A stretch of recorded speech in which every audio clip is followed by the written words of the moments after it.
சுரேஷ்குமார் விவரங்கள். வணக்கம் விக்னேஷ். வாளையாறில் ரயில் மோதி தாய் யானை மற்றும் குட்டி யானை உயிரிழந்த சோக சம்பவம் அனைவரையும் மிகப்பெரிய சோகத்தில் ஆழ்த்தியிருக்கிறது. கேரளா தமிழ்நாடு எல்லையான வாளையாறு சாவடிப்பாறை புதுப்பதி பகுதியில் ரயில் தண்டவாளத்தை கடக்க முயன்ற தாய் யானையும் குட்டி யானையும் ரயில் மோதி கோரமாக உயிரிழந்த சம்பவம் நடந்திருக்கிறது. நேற்று நள்ளிரவு 12:30 மணியளவில் புதுப்பதி ரயில்வே தண்டவாளத்தில் இந்த விபத்து நடைபெற்றதாக கூறப்படுகிறது. மங்களூர் சென்னை எக்ஸ்பிரஸ் ரயில் தான் அந்த தண்டவாளத்தில் அந்த டைம்ல பயணிச்சிருக்கு. அப்போது அந்த ரயில் மோதியதில் யானைகள் உயிரிழந்ததாக வனத்துறை தெரிவிச்சிருக்காங்க.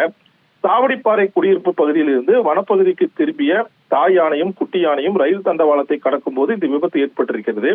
ரயில் மோதியதில் யானைகளின் உடல்கள் சுமார் 50 மீட்டர் தூரம் தண்டவாளத்திலிருந்து இழுத்துச் செல்லப்பட்டதாக அதிகாரிகள் தெரிவிக்கிறாங்க. விபத்தை தொடர்ந்து ரயில் சுமார் 20 நிமிடங்கள் அந்த வனப்பகுதியில் நிறுத்தப்பட்டிருக்கிறது. கேரளா மற்றும் தமிழக வனத்துறை அதிகாரிகள் சம்பவத்துக்கு விரைந்து விசாரணை மேற்கொண்டிருக்காங்க. வாளையார் வனச்சரகத்துக்கு உட்பட்ட இந்த பகுதியில் தற்போது ரயில்வே மேலி அமைக்கும் பணிகள் கேரள வனத்துறையால் நடைபெற்று வருகிறது. வனப்பகுதியில் ரயிலின் வேகம் குறைவாக இருந்ததால் ரயில் தடம் புரளாமல் பெரும் விபத்து தவிர்க்கப்பட்டதாக ரயில்வே துறை அதிகாரிகள் அவர்கள் தரப்பு தகவல் சொல்லியிருக்காங்க.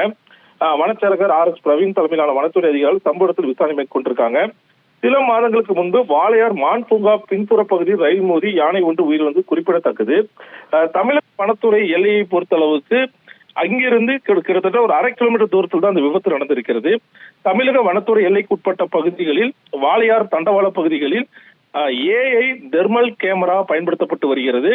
இதனால் ரயில்களில் தண்டவாளத்தை வனவிலங்குகள் கடக்கும் போது ரயிலுடைய வேகத்தை குறைப்பதும் அதிகப்படியான சத்தத்தை எழுப்பி வனவிலங்குகளை அந்த தண்டவாளத்தை கடக்க உடனடியாக நடவடிக்கை எடுப்பதையும் தமிழக வனத்துறையினர் மேற்கொண்டு வராங்க.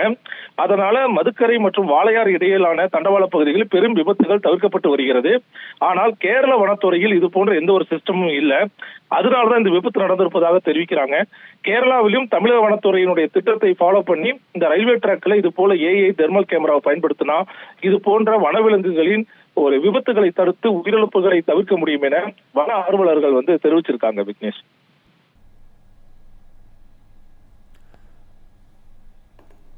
விவரங்களுக்கு நன்றி சுரேஷ்குமார்.